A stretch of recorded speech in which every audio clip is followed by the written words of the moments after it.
right speed to practice your technique at. You know the speed that your level recommends, but that's not necessarily the right speed to go.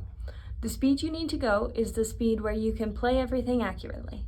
So when you're hitting the right notes with the right finger numbers, steady, then you're going at the right speed. The speed that I just played at was too fast for me because I was hitting wrong notes. I wasn't being accurate. And so I can't maintain steadiness and accuracy at a speed that's not right for me. So as you're practicing your technique, practice it at a speed that is comfortable, that you can maintain without very many inaccuracies. Hi there, welcome back to Practical Piano. I'm doing another practice session. I have about 30 minutes to practice, and then a timer will go off and the video will stop abruptly. My purpose with these practice session videos is so that you can listen to or observe someone practicing piano who does it for their profession. I'm a piano teacher, so I do it for my profession. I believe as a teacher, you should practice the thing that you're teaching. And so I should be practicing piano. And a lot of famous pianists have been vague about, they've concealed how they've practiced. And I understand that. I understand why. It's kind of nobody's business. But I believe in the apprentice model. And I think it benefits people to see what their mentors are doing. It's sure benefited me to see what my mentors are up to. So I am going to practice. Most of this video is not going to be edited. I had a bunch of pauses in that talking part, so I'm going to edit the talking part so you don't have to watch me think. But when I'm actually practicing, I'm not going to cut out any hesitations, mistakes, nothing, because I want you to see an accurate representation of practice. Okay, now the last video I did, the last couple videos I did, my hands have been hurting because I spent too long playing a section, forte, that was already very difficult for my hand, and I should have rested more and I should have worked up to that level of practice for that particular part. And so I'm anticipating my hands to hurt during this practice. So what I'm gonna do is start off with some technique. Now I'm working on my level 9 Conservatory Canada exam, and so I have some exercises that go along with it. I wanna build up the strength in my hands to prevent further injury, so I'm gonna do some technique and hopefully that will build some strength. So I have my list of technique required for Conservatory Canada, and I'm going to pick a few scales off that list. I'll tell you what they are and I'll play them. So I have a whole list of major scales. I'm supposed to play them in 4 octaves, legato, which means smooth, at 108 beats per minute in 16th notes, which means I have to fit 4 16th notes in a beat. So here's 108 tick, which means I would have to play. That's too fast. I'm not going to be able to do that right now. Let's try it out on F.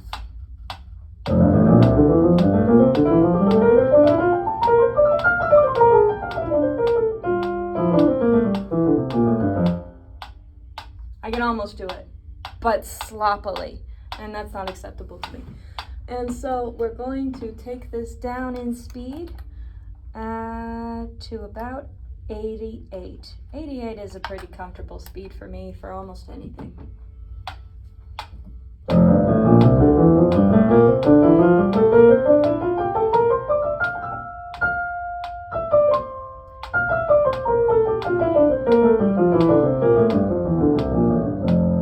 Now the little mistake I had up here at the top is I ended on the wrong fingers in my left hand, so I must have done some fingering wrong along the way.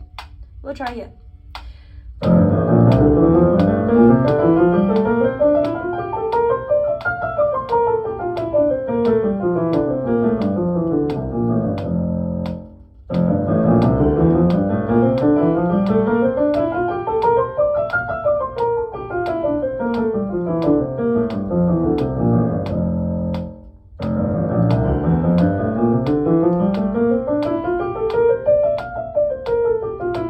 My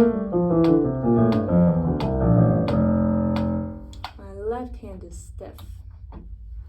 We're going to go a little bit slower so I can focus a little more on the form of my hands so that I know I'm holding them right and I'm pressing notes right.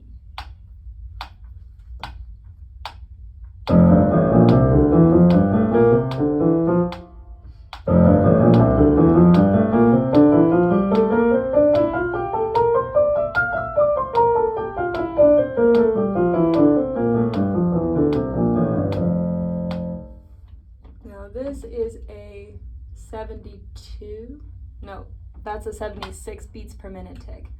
And it's quite comfortable. I'm going to stay there. I'll play this F major a couple more times.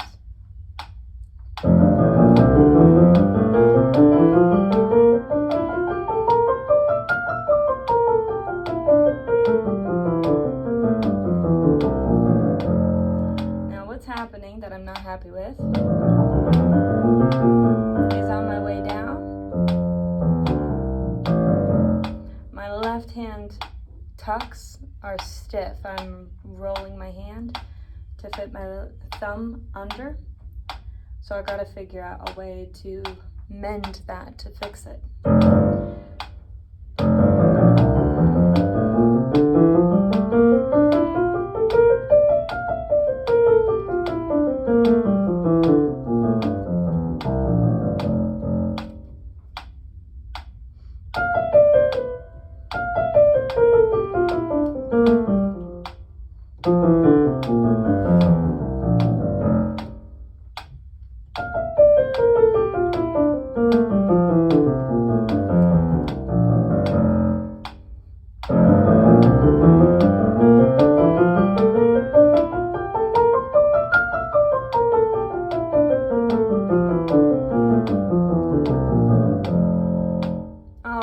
So I don't really know what to fix in there, but my left hand is now moving smoothly. So maybe I just needed to exercise it a bit.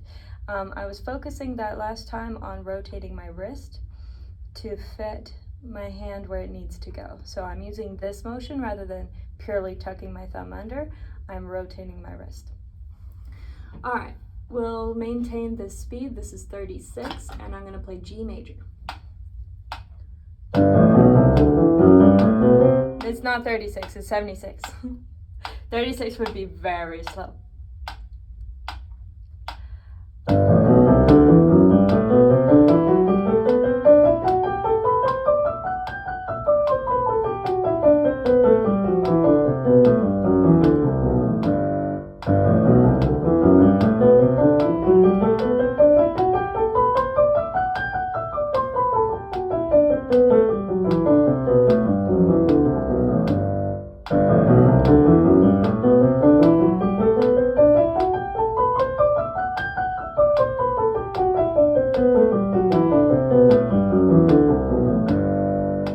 A major.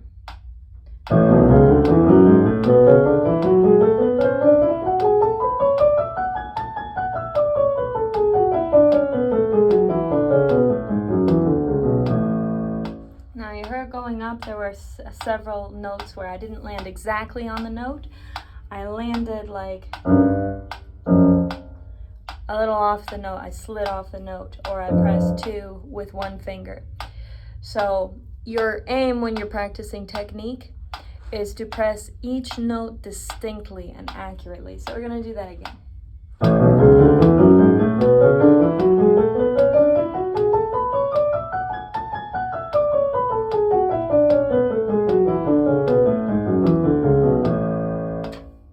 Here's another mistake I made with the technique just now, is I'm not pressing the notes at exactly the same time.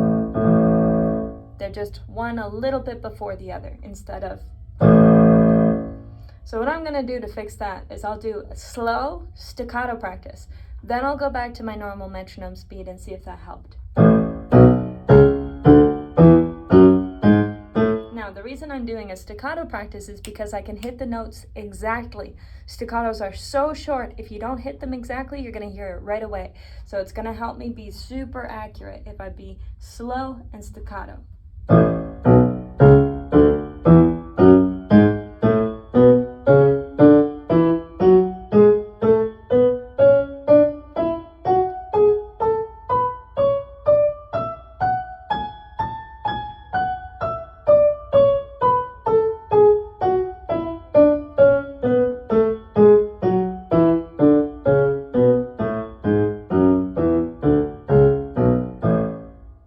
that was a very firm, bulky staccato. Let's go again and do a nice crisp staccato.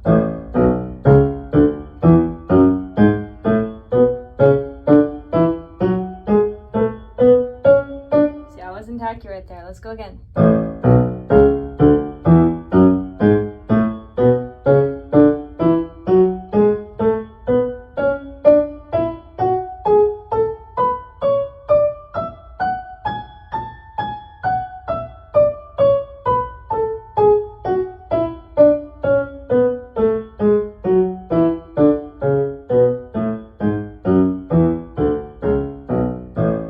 Nice. Now we'll go with the metronome again.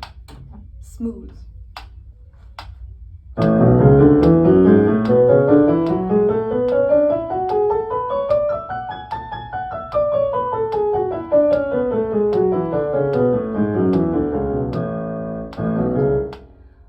Oh, I'm supposed to be doing 4 to a tick, not 2 to a tick. 1, 2, 3, 4, 1, 2, 3, 4, 1, 2, 3, 4, 1, 2, 3, 4.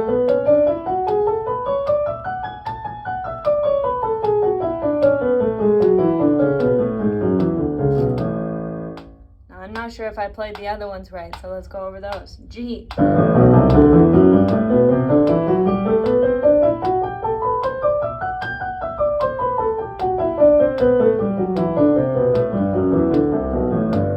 F.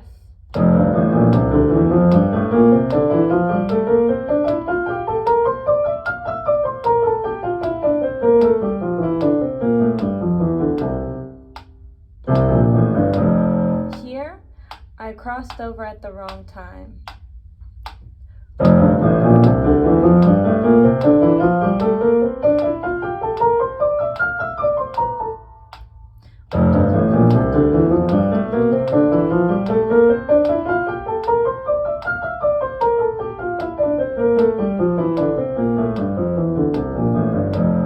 One more.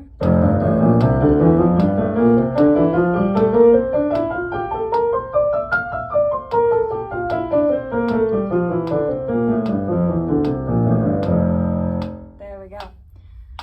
My left hand A major needs a little more work, but we're just going to go through the rest of the scales today.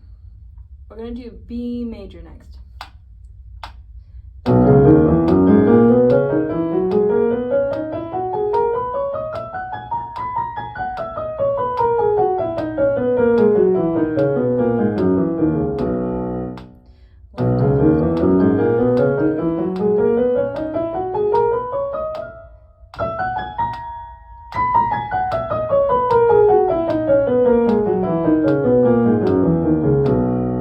And again.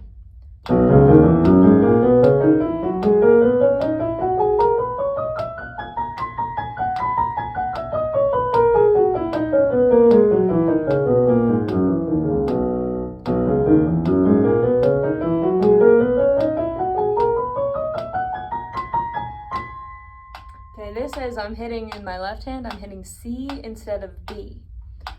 So we try again.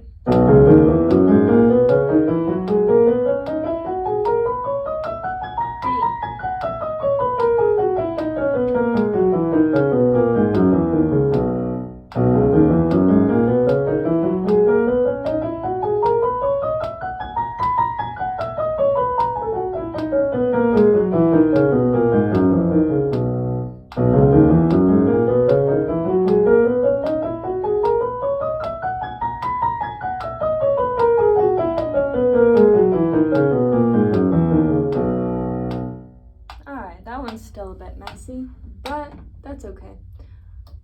Now,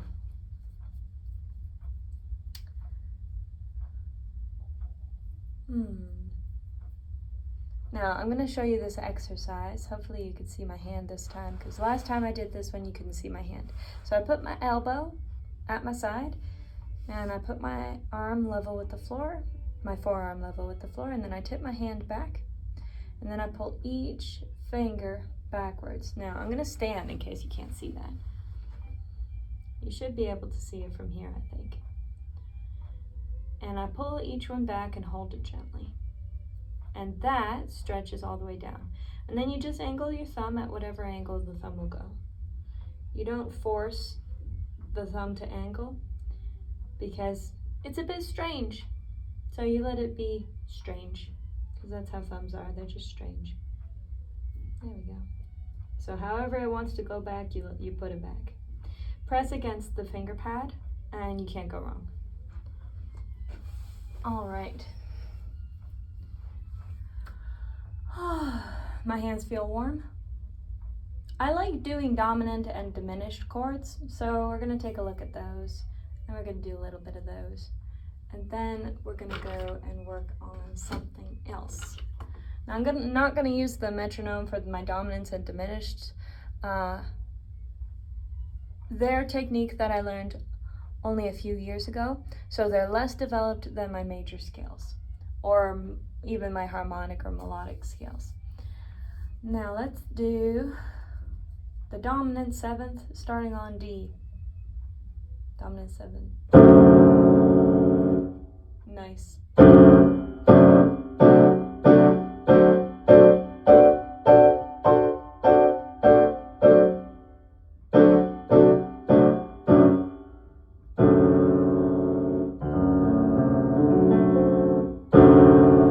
There we go. For your dominant sevenths, wait, how many octaves am I supposed to play? 2 octaves, so I'm supposed to play exactly at the amount that I just played. I was gonna say something about your dominant sevenths, but I don't remember what. So we're just gonna keep playing. Oh, I know, I'm supposed to play the solid ones staccato. I've never done staccato dominant sevenths before, so let's do that.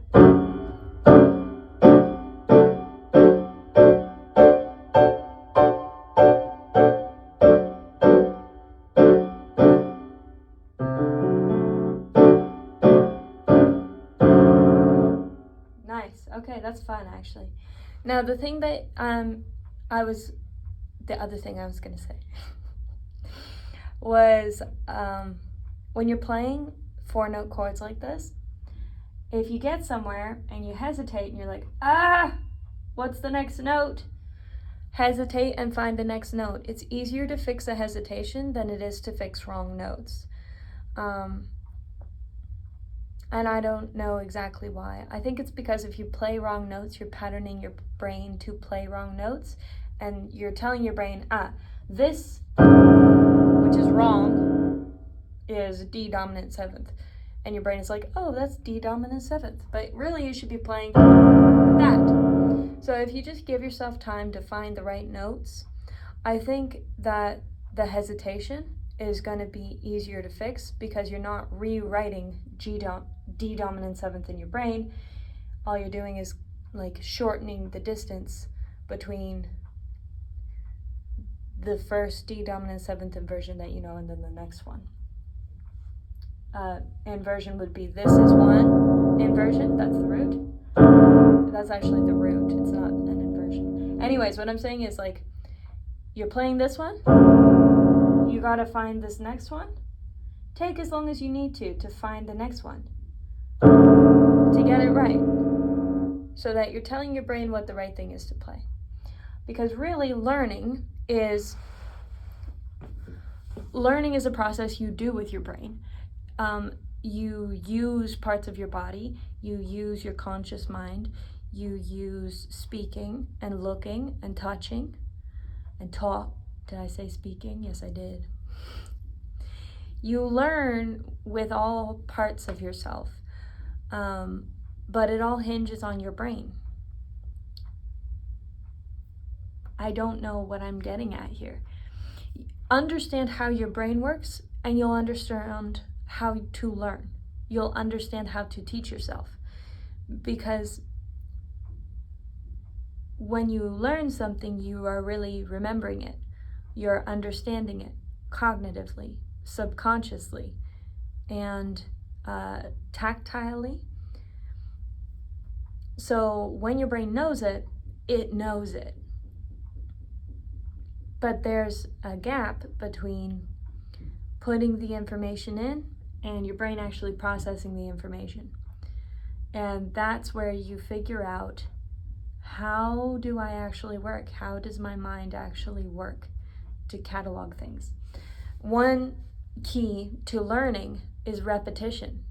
because your brain will only remember information if it's relevant. You have a short-term memory which lasts 3 days, and if you don't reuse information within 3 days, it doesn't get into your long-term memory.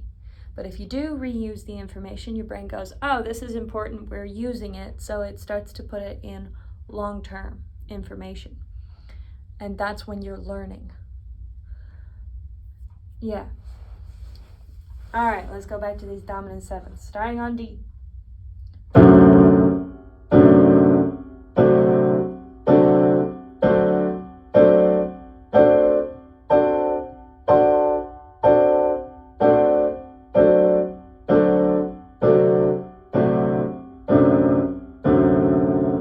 Now you'll hear I sped up there. Really, you don't want to speed up when you're doing technique or slow down. You want to stay at all the same speed. But I started off slow because I wasn't sure how much I could handle. And then I sped up because I was like, okay, I can handle this speed. But then I didn't speed up more, I kept it there.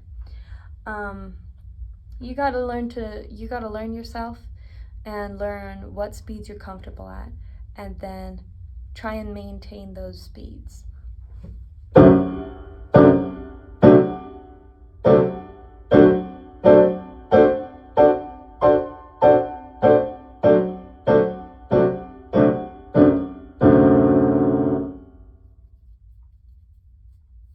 Let's do some broken dominant sevenths. Let's start this one on E.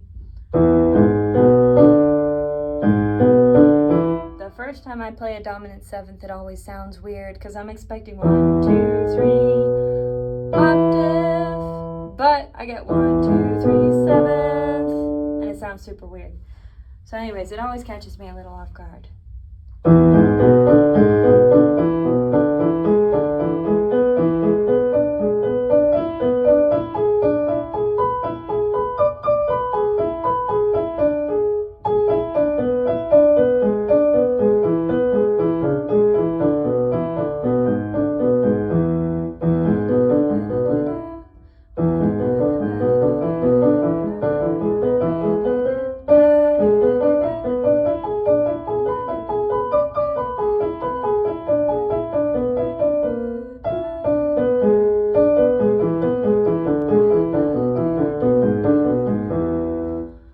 What's the right speed to practice your technique at? You know the speed that your level recommends, but that's not necessarily the right speed to go. The speed you need to go is the speed where you can play everything accurately. So when you're hitting the right notes with the right finger numbers, steady, then you're going at the right speed. The speed that I just played at was too fast for me because I was hitting wrong notes. I wasn't being accurate. And so I can't maintain steadiness and accuracy at a speed that's not right for me. So as you're practicing your technique, practice it at a speed that is comfortable, that you can maintain without very many inaccuracies.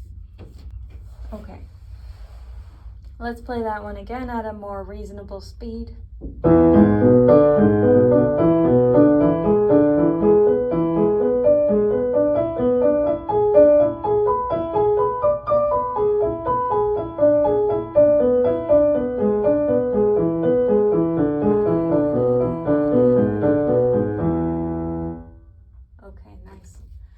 Let's leave it at that for technique, because I'm definitely warmed up. Let's go to, I want to go to my beloved Rondo alla Turca, but you know what I should do? I should practice this song that gave me the injury so that I can adapt to it over time, so it will no longer give me injuries.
G?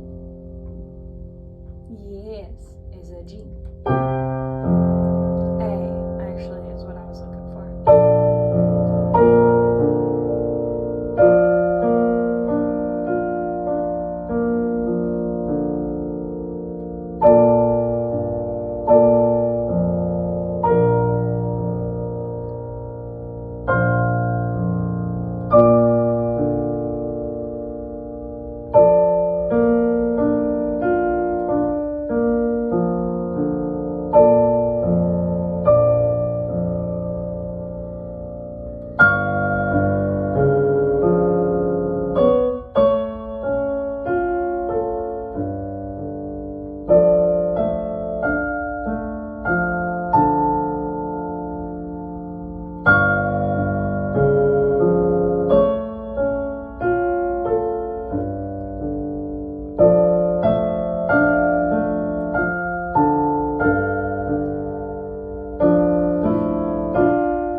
It's not an A, it's a G. Okay, let's do that again.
G.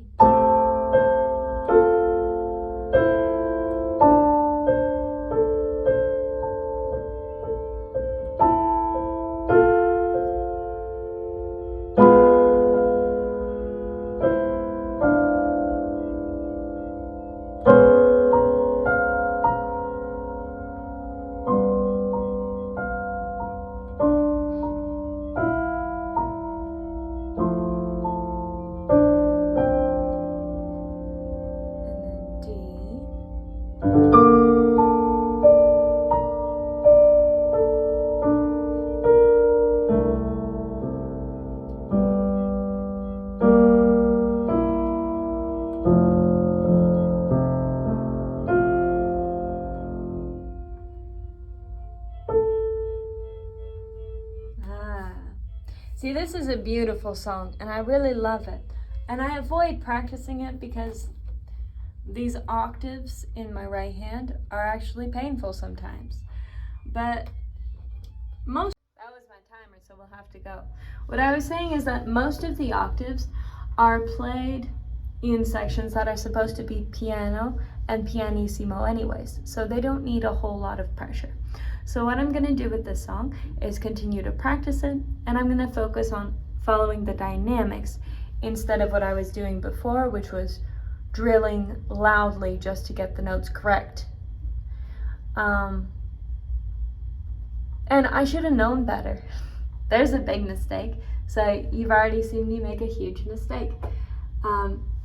As a teacher and as someone who's been practicing for years, I should know better than to play a part that I hate as if I hate it. Because if you put hate into something, you get pain back. So I need to treat this part of the song as if it's my friend, and I have to be careful with it, and I have to give it exactly what it needs. And I need to appreciate the things that are beautiful about it. And when I do that, I'm not going to hurt myself, and the song is going to sound immensely better. All right. Thank you for joining me for this practice session. I hope that it has been helpful and informative for you. If you enjoyed this content, please leave a like and subscribe. And if you know anybody else who might enjoy it, please share with them. If you have any feedback about what was helpful,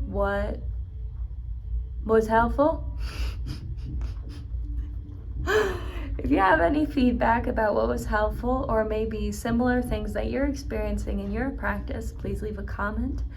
And thanks for joining me. I hope you have a wonderful practice, and I'll see you in the next video. Bye.